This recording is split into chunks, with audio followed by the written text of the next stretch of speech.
I'm into labs, doing coffee, got my coffee here. Oh my gosh.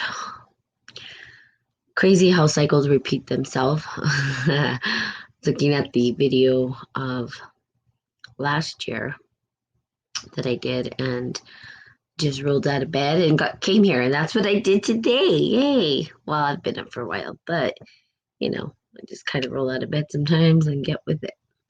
Um, lots been happening.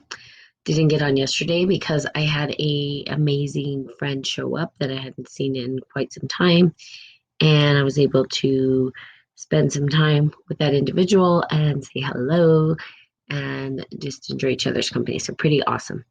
Um, so been doing a lot in my own understanding of the world, in my interconnection to people and relationships, um, and super excited to share like some of the forward movement. Like, how am I moving forward? How do you get to move forward? What does that look like in your life, right? And one of the things that's really, I think, critical when we talk about, spiritual alchemy and how we use this work is to take personal responsibility, right? Now, good morning, Frey. Taking personal responsibility for your life and for the things that you do. That's both good, bad, shadow, light, dark, whatever you want to call it.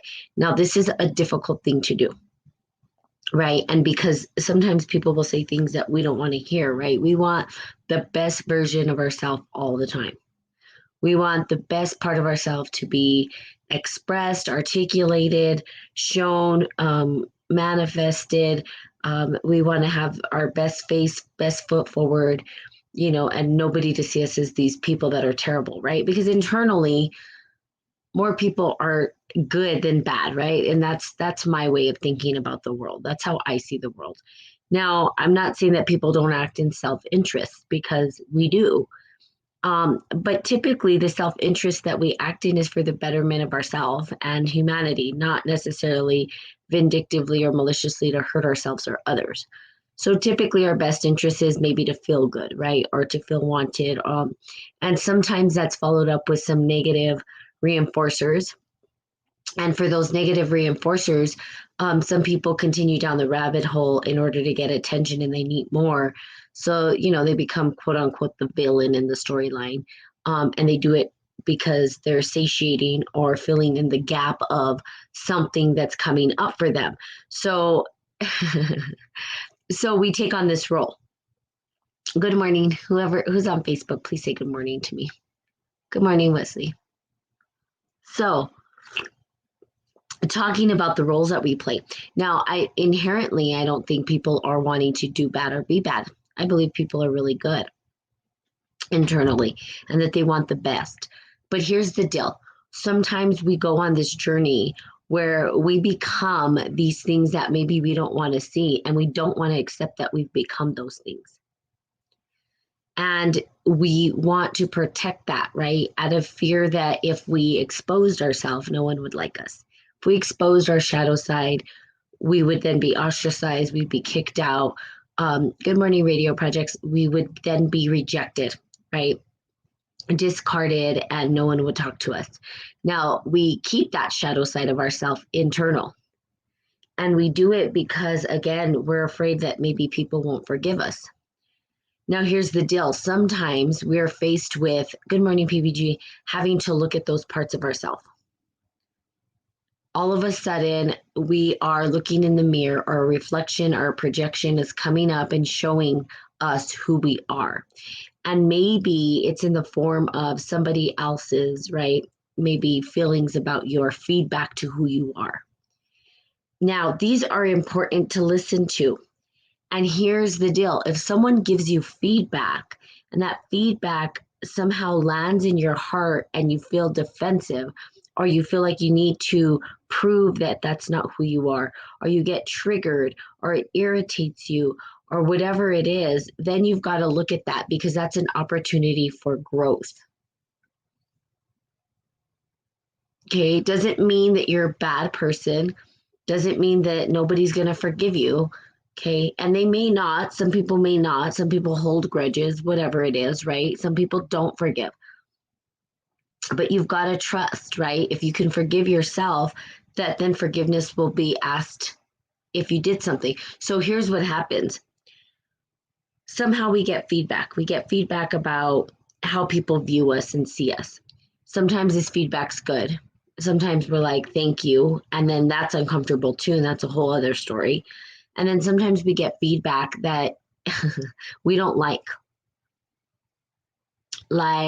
you're too aggressive, you're too assertive, you're overwhelming, you're rude, you're an a-hole, whatever it is, right? We get this feedback, or you're an enabler, um, you're too passive, you're a doormat, all these things, and it could be from any angle, right?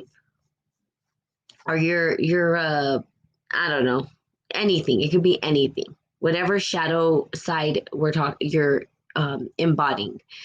You hear that hits you, and as it lands on you, when somebody tells you this, sometimes people will go, oh, not me.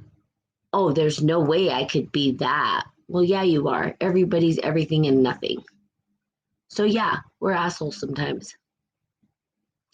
So yeah, we are feel unworthy sometimes, or sometimes we are a doormat and we let people walk all over us, and sometimes we are assertive and aggressive and angered and lash out. Sometimes we are overwhelming and too much.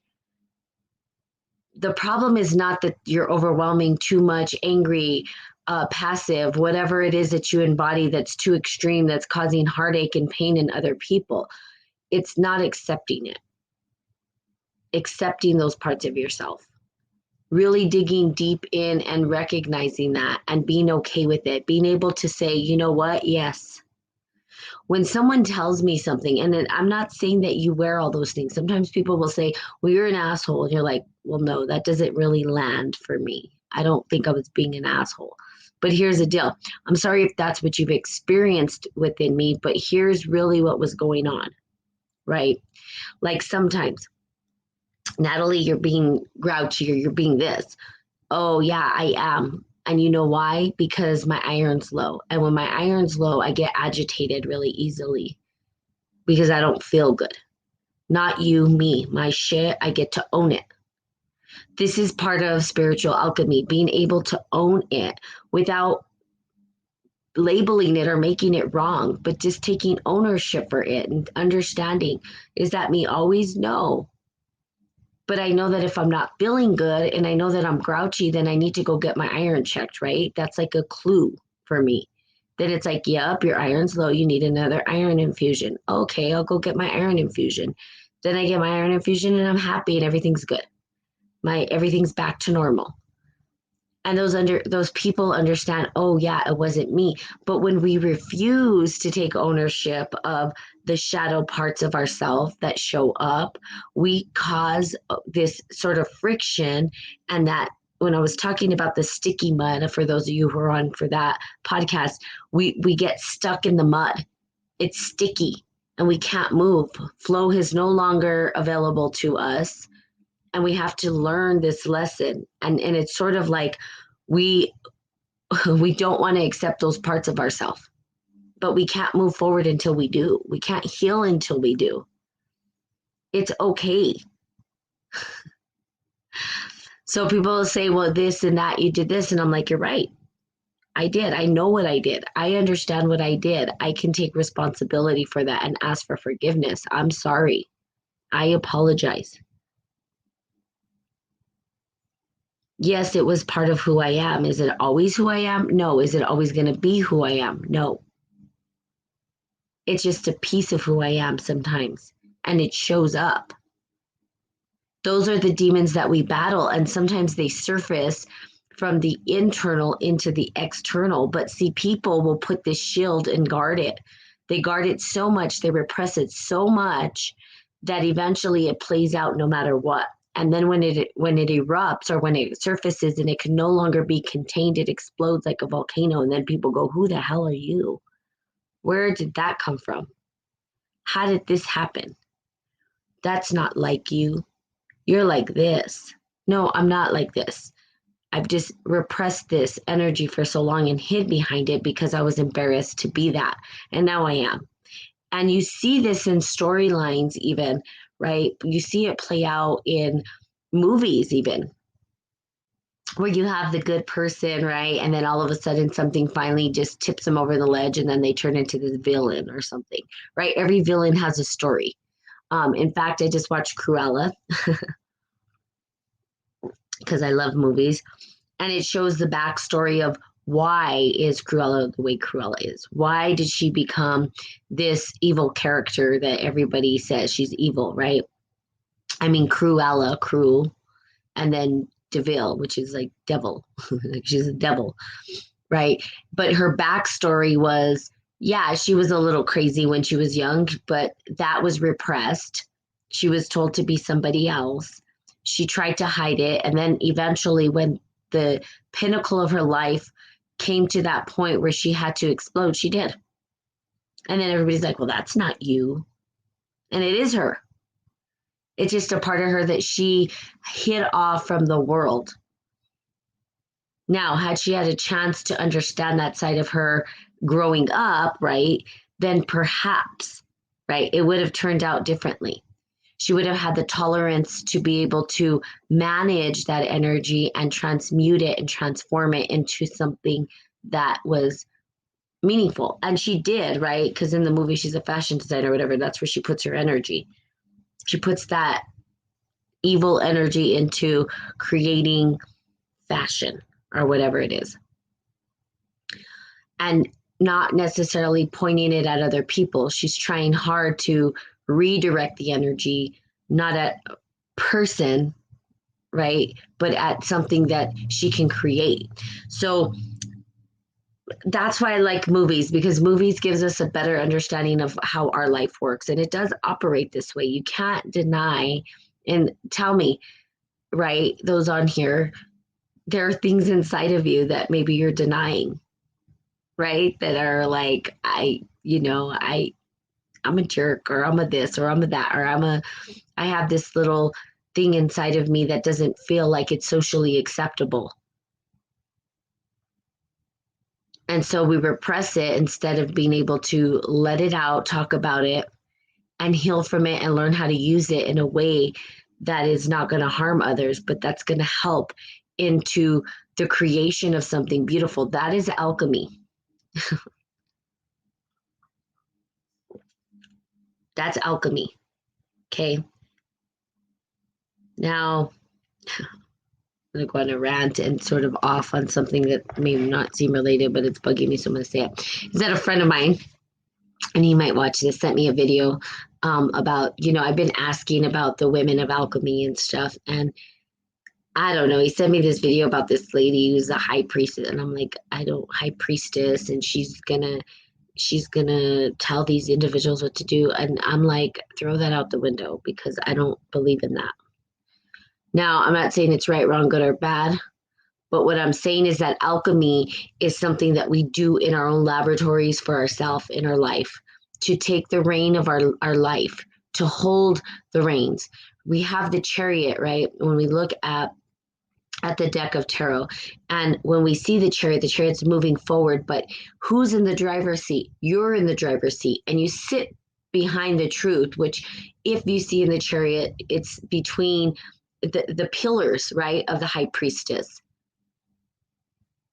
That the high priestess is for all of us, and that we have the chariot, right, to sort of maneuver that truth within us. And that's what the chariot tells us. Not that somebody has to maneuver it for you, but that you hold on to the reins. And if we're in a chariot moving forward, if we go to one side too much than the other, then we can flip over.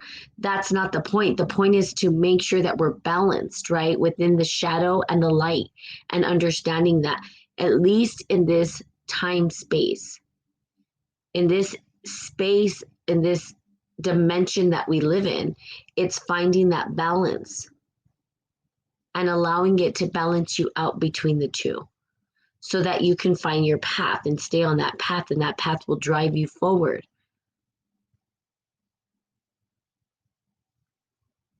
But waiting for someone to tell you, I would never preach that, number one. Not 100% on board with that video. I'm like, no, I shut it off within minutes. I'm like, who are you, girl, to just be telling people that you're the high priestess and that they should listen to what you say? No, I don't preach that. That's not my teachings. My teachings are to say, how do you take reins of your own personal internal high priestess and truth?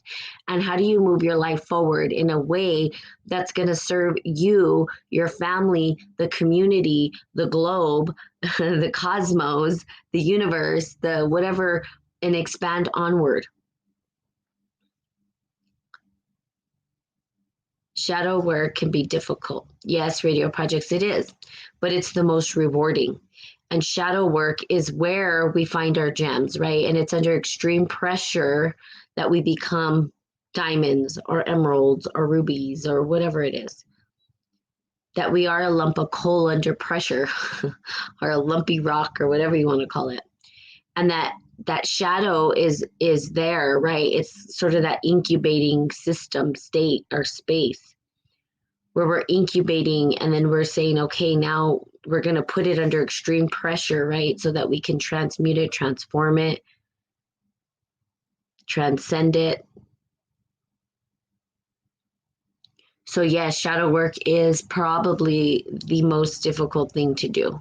In fact, most people tend to repress it so much that so here's the deal, they repress it so much, but they don't even realize that they're still living it out no matter what, because it's there in the subconscious mind now, not the unconscious. And I feel like this is the distinction, right? So I want you, if you do, listen to your language, because people will say, well, in the subconscious mind, well, there's a couple of things happening here, and it's a process. There is the unconscious mind, there is the subconscious mind, and then there is the conscious mind. Now, the subconscious mind is the repressed, right? The things that we've repressed and put into the subconscious mind that are now playing out in our life without us even recognizing or realizing. The unconscious mind is that I don't know what I don't know. It is the rabbit hole that we dig into and pull out this thing that's irrational, and we're trying to figure out how it's related to the subconscious and conscious mind.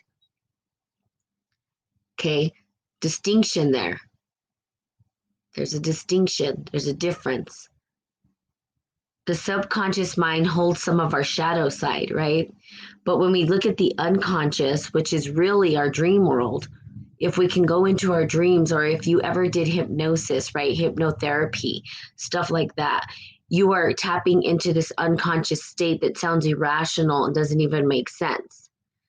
Right. Then it gets drawn up to the conscious, it draws up to the conscious mind, and the conscious mind is like, I don't know what the hell to do with this. And it represses it into the subconscious mind, and it leaves it there because it can't process it. It doesn't understand it, doesn't know what the hell it is. And then all of a sudden it's operating in our life, and we don't know how we're getting the results we're getting over and over again. It's sort of like the storyline continues to play out, and we end up in the same freaking spot that we've been in. And we're like, how did I end up here again? What is it that I'm doing? Well, the shadow work helps us move through those patterns. It helps us we cannot get to the next pattern of our life or even work with patterns if we don't even recognize the shadow. It's not going to change. Your storyline changing, people are like, well, he could change, they could change. No, changing is hard. It's not easy work because it requires us looking at our shadow. It requires us to understand the pattern that has been imprinted from the unconscious mind into the conscious mind. There's a print there. That's what Carl Jung called archetypes, that print, that bigger thing that happens that shows up no matter what, right? Because archetypes are these bigger energies that we work with, and we can't even recognize that we're embodying them if we don't look at the shadow. We just can't. People don't even know the personalities that are playing out within them. Some people will say, oh, it's them, not me. And yet their life is a pattern. So your friend next to you is getting different results. How? You guys hang out, maybe you're together all the time, most of the time, but yet somehow the world seems to treat them differently. And you're wondering why.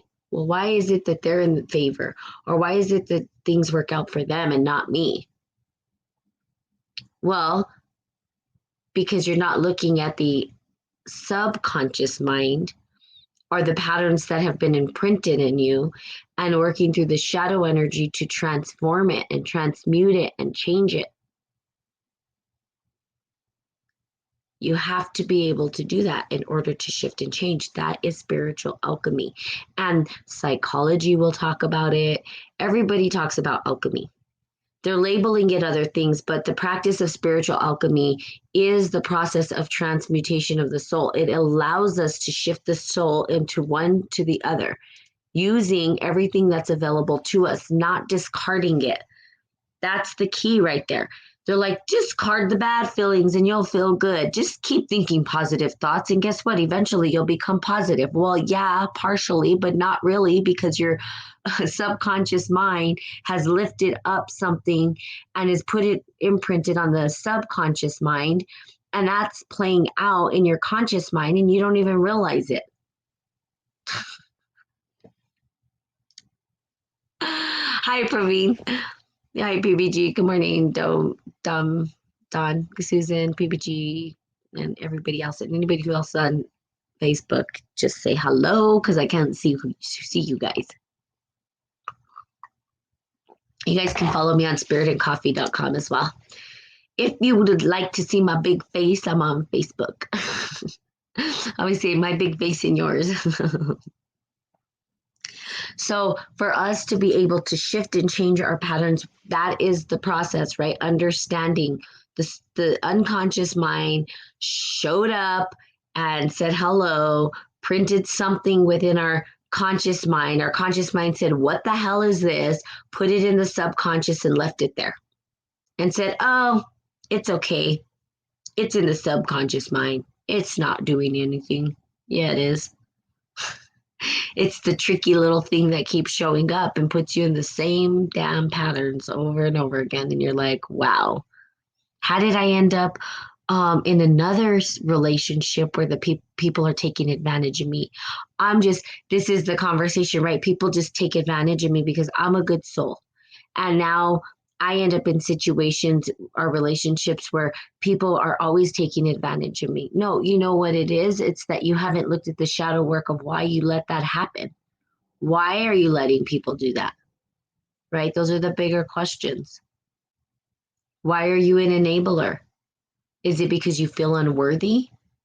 That you feel like you have to have. So again, these things go deeper, deeper, deeper. And then it takes us looking at ourselves and being honest and authentic and taking ownership and personal responsibility for how we have created the storyline in our lives. We create the story.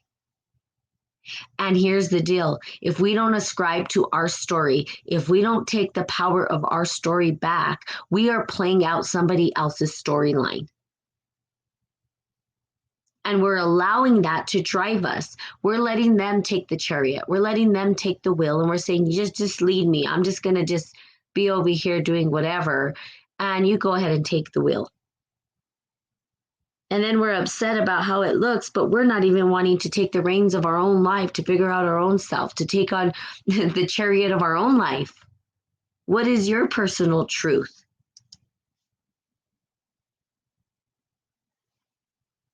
I never missed this life in India. Yay, India.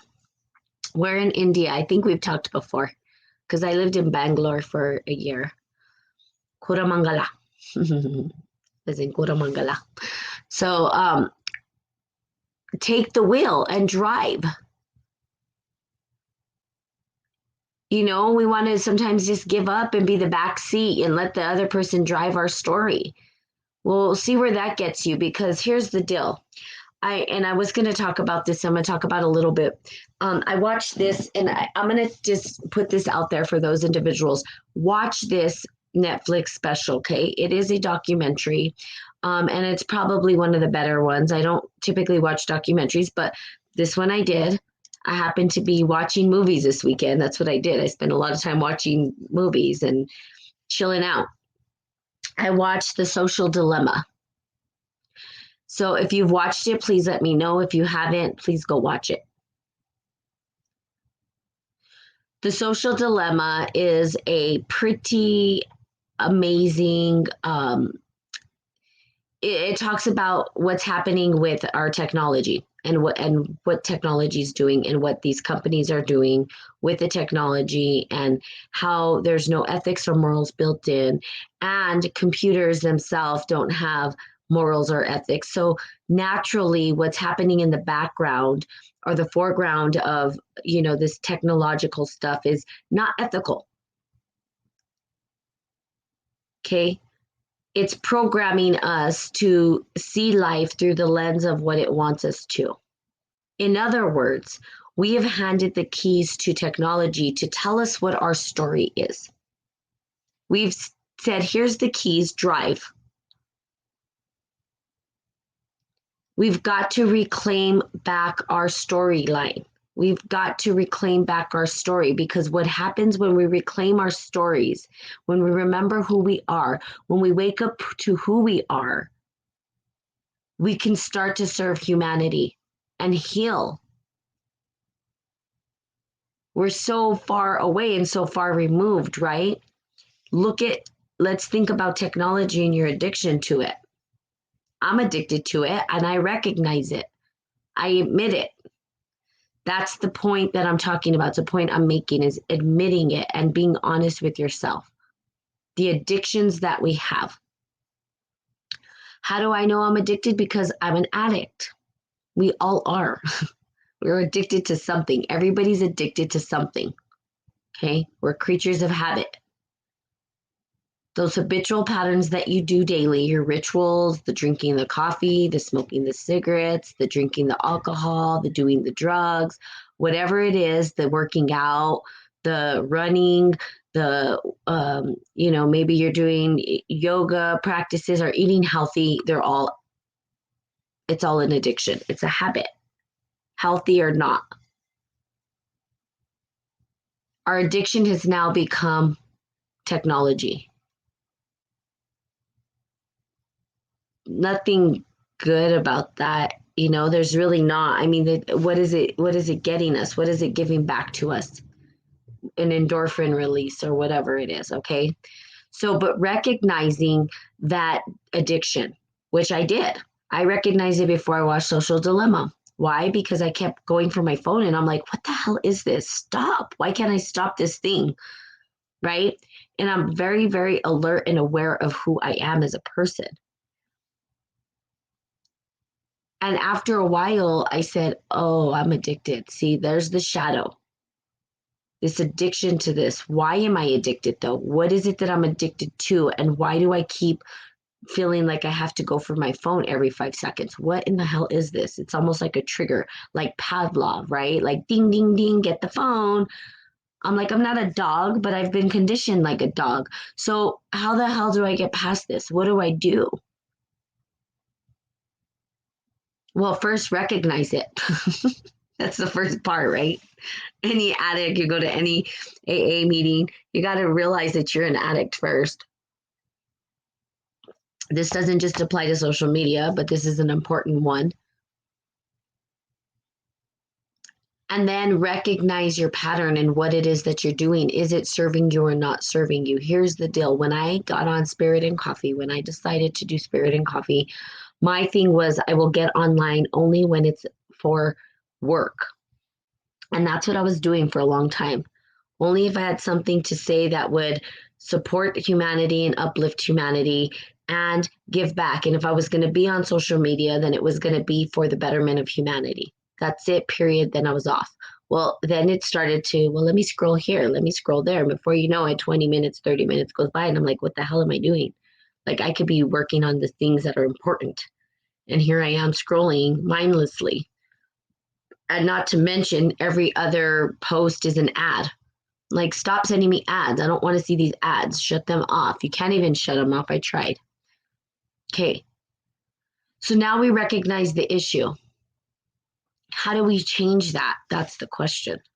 How do we change our pattern? Well, I'm and I will say this about myself, I live in a small percent of individuals who can quit something cold turkey. That's a very small percent. Other people have to, they have to go through some sort of a kind of rehabilitation in some ways to do it, right? But for me, I can just cut it off. I just said, that's it. I just know it. And I just say, that's it. Not everyone can. Okay. To look at their addictions. Now, why is this important and why am I talking about technology? I'm talking about this because we cannot reclaim our story. You cannot get your storyline back if you're allowing technology to lead the story that you are. It is creating a storyline for you. It is telling you who you should be. Watch The Social Dilemma and you'll understand. If I search something on my phone, it's going to be different than what you search on your phone. Totally different. It gives me different results based on what it thinks I want to hear. It's starting to mold a story line, and some truths are twisted because of it, putting you under a magical spell. Okay, technology has put people under a spell of consumerism. It's a magic trick, and I like how he talks about magic in there. I guess the guy was a magician, right? He did magic. So it's put you under a spell, and it's sorcery more than magic. I would say it's sorcery. Disconnect and recreate your own storyline. That is the work of the shadow. We recognize it, we work with it, and we understand the storyline that's being played out, and then we shift it and we change it.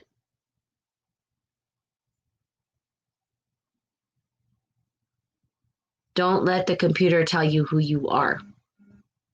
People right now, when we see it in technology, is that they put on filters, that's why I literally, if you go to my Facebook, you're going to see I roll right out of bed. I'm not here for a popularity contest or to look beautiful. And I just literally roll out of bed sometimes and get on here.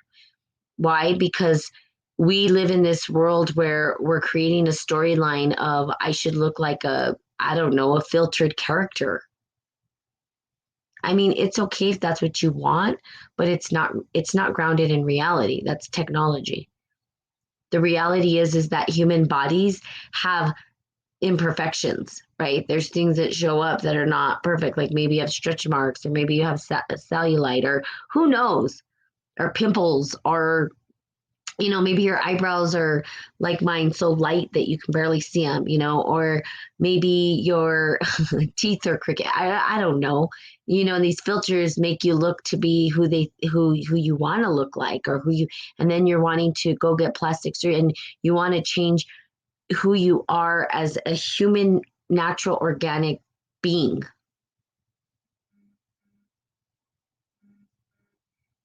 The storyline has been created by technology. It's not your storyline. You didn't create the filter. And the people that created the filter didn't know that it was going to do this, right? It's led to a lot of suicides and people not feeling worthy and whatever else. Okay, it's playing out the biggest shadow that we've ever seen. It's casting a shadow that's greater than we can understand. And we're not reclaiming our story. Go reclaim your story. Go on a journey of who am I and get off technology. And I guarantee that is more fun than looking at somebody else's storyline or letting the computer dictate who you are. Remember who you are. Wake up. Wake up. And that person said something super critical, which was checkmate. Like we're in checkmate. And to me, that was like a little eerie. I'm not going to lie to you. It's like, yeah, I can see it. How do I know it? Because I'm honest with myself and my addictions. So what have I done? I've turned off notifications. right? On my social media. I'm only on here to serve humanity, give back. If I do scroll, because it is an addiction, right? Is if I do scroll, every time I see an ad, I get off. And then I'm like, yep, that's my time, which means I get 5 seconds on it because that's all that's showing up on social media, anyways. Bunch of ads. I don't want to see them. I don't care about them. Stop showing me ads. I'm not a consumerism person. I don't need to buy things just because they're cool. I buy things that are practical. Obviously practical use of esoteric wisdom. I'm a practical person, right? I buy things when necessary.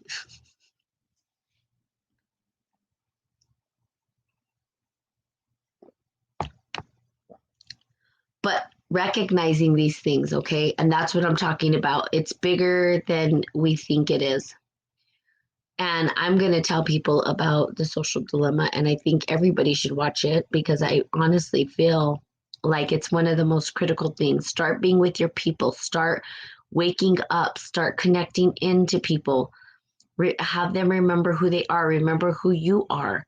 You're not the storyline that this computer has told you you are. You're so much more than that. You have the power. Reclaim that power. Take it back. Stand with your staff, right? That's the staff of divine will. That's the staff God's given you. Everybody has one. Moses had one. Everybody, look at them. Just go back in history. Everybody had a staff. Well, why do they have a staff? Well, you do too. You just got to reclaim it, take it back. Stop giving it and handing it over. Or don't. Up to you.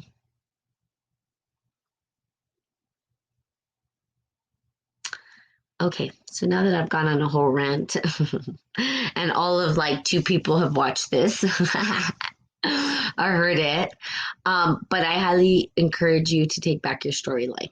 Okay, I don't care if it's one person, two people. You know, if we did think about The Matrix, the movie The Matrix, you see that a lot of people don't disconnect, right? They don't free every single mind. Not every mind is ready to disconnect. Not every mind is ready to let go of. And that's okay too. But there are those who are. And for those that are ready, disconnect, recognize the pattern, take responsibility for your addiction and recreate your storyline, okay? Okay, so there you go. All right.